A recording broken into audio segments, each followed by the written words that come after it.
Hello friends, my name's Angela and welcome to Newfangled Foods, where I put a plant-based spin on the foods you know and love from the past. Today we're going to whip up a comforting home favorite, ooey, gooey, and cheesy scalloped potatoes. Now, if you haven't caught on by now, carbs are one of my favorite food groups, and potatoes nestle right in there like the warm, comforting hug you've always wanted. Pair them together with layers of savory and creamy sauce and you have yourself a winner. Who says they need to be a side dish? Scalloped potato entree, here I come. So before I start salivating uncontrollably, let's jump into this, shall we? Let's preheat the oven to 400 degrees Fahrenheit because this recipe comes together pretty quickly. First, we're going to start by prepping our potatoes and onions. I like to use this V-slicer from Swissmar. I've had this thing for over 10 years and it is still sharp and going strong.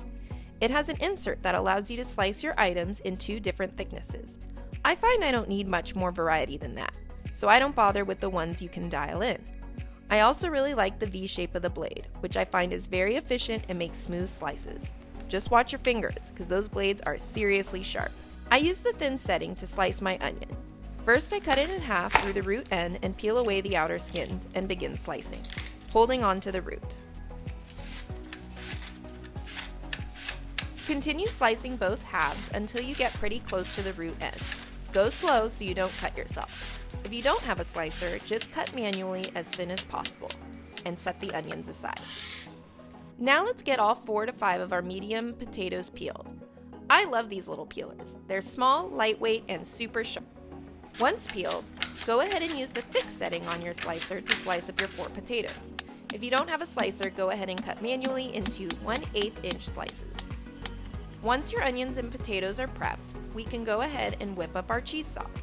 In a high-speed blender, add half cup of raw cashews, 2 tablespoons of sun-dried tomatoes, drained, 2 tablespoons of miso paste, 2 teaspoons of dry vermouth. This is recommended but optional if you don't want to use any alcohol. 2 tablespoons of tapioca starch. This will give your sauce that rich and velvety texture. A 1/4 cup of nutritional yeast for that cheesy flavor, half a teaspoon of salt, and 3 cups of water.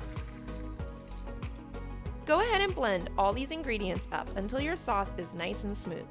It will appear very thin now, but don't worry, the magic happens in the oven. Next, we're going to assemble our casserole. In a 9x13 baking dish, spray with some nonstick spray or rub with a little oil. Pour some of the sauce onto the bottom, just enough to coat. Layer 1/3 of your potatoes onto the bottom, followed by 1/3 of your onion. Now you'll season them with salt and pepper and a sprinkle of dried thyme. Once seasoned, pour about a cup of the remaining sauce over the potatoes. Repeat this process 2 more times until you've used up all your ingredients. Make sure you drench the top in your cheesy liquid. Now your oven should be preheated and ready for your potatoes. Go ahead and cover them with foil and place them into the oven. Bake for 1 hour covered. This should allow the potatoes to steam and soften. After an hour, uncover the potatoes and bake for another 20 to 25 minutes until the top gets a little golden and the potatoes finish cooking through. Go ahead and test them with a fork and it should easily pierce through the potatoes with little resistance. Once done, it's time for the hardest part, waiting. Allow the potatoes to cool and set for about 20 minutes before digging in. But trust me, it's worth the wait. Look at these babies. They are soft, creamy, ooey, and gooey, and everything you've ever wanted from a potato. So thanks so much for joining us today as we whipped up a truly decadent and delicious side dish, or entree if you ask me. I know how much you will love these. This recipe is definitely a keeper. So please, if you enjoyed these scalloped potatoes, please like this video and subscribe so you don't miss out on the next delicious creation. I can't wait to see what we whip up next. So go on, get hungry, and I'll see you in the next one.